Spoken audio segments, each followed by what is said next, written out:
Warmest greetings to all my incredible subscribers and new viewers alike. Welcome, friends, to our video dedicated to Terence Hawkins.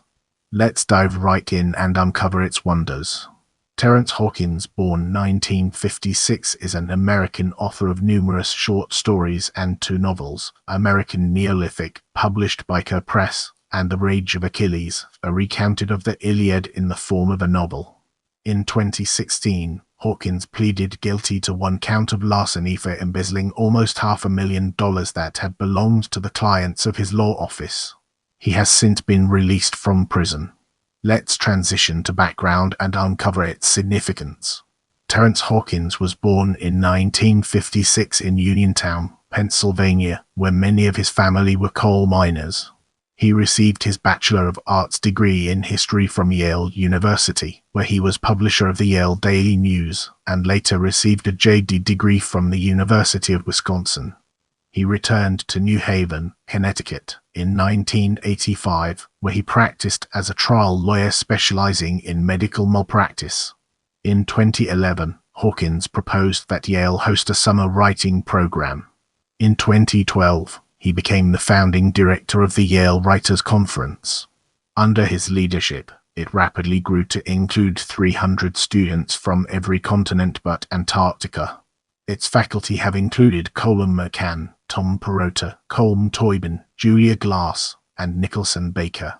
In 2015, Hawkins started the Company of Writers, offering authors services to writers at every level of their careers.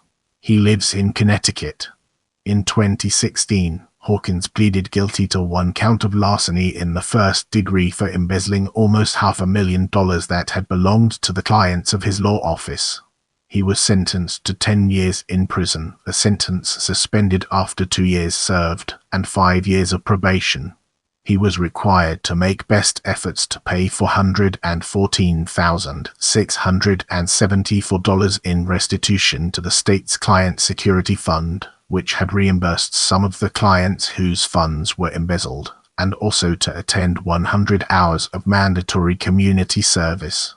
Now, let's shift our perspective and explore The Rage of Achilles from a different angle. Hawkins's first novel, The Rage of Achilles, is a novelization of Homer's The Iliad, told in modern and sometimes graphic language.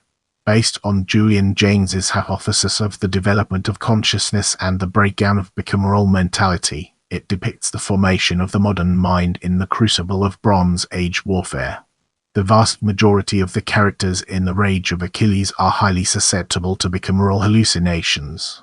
When faced with pressing challenges or cognitive dissonance, the gods speak to them and even manifest visually. In keeping with Jaynes's theory, these hallucinations are produced by the non-dominant hemisphere and perceived by the dominant voices from within the mind, wrapped in the trappings of an outer pantheon. Against this backdrop of hallucination-fueled men, a few characters are deaf to the voices of the gods. The Trojan prince Paris and the Ithacan hero Odysseus both experience the world with modern minds. Odysseus especially provides the reader with a sympathetic consciousness through which to understand these violent men and their alien thoughts. He's forced to nod and go along with the bicameral humans in his midst, unable to come clean about the divine silence in his head. At the same time, every diplomatic or strategic idea that he shares with the Achaeans is attributed to the goddess Athene speaking through him. It was published in 2009 by Casparian Books. American Neolithic. In his second novel, American Neolithic, Hawkins moves from the Homeric past to a dystopian future. Set in a moving target day after tomorrow, the United States has become a police state light. Drones patrol the skies. The black uniformed Homeland Police have exclusive jurisdiction over any matter touching on national security. The Patriot Amendments have rendered civil liberties nominal. Into this world comes the last literate member of the last surviving band of Neanderthals, only to be caught up in a hip-hop murder and a courtroom confrontation with scientific creationism, the state religion of what his cynical lawyer calls a trailer park theocracy. Kirkus Reviews named it a best book of 2014, calling it a towering work of speculative fiction. Rain Taxi described it as a special novel, thematically rich, it also provides all the pleasures of a hard-boiled thriller. A unique premise and lovingly crafted characters will stay with you long after you've closed the book. Don't forget to hit that notification bell so you never miss an update from my channel.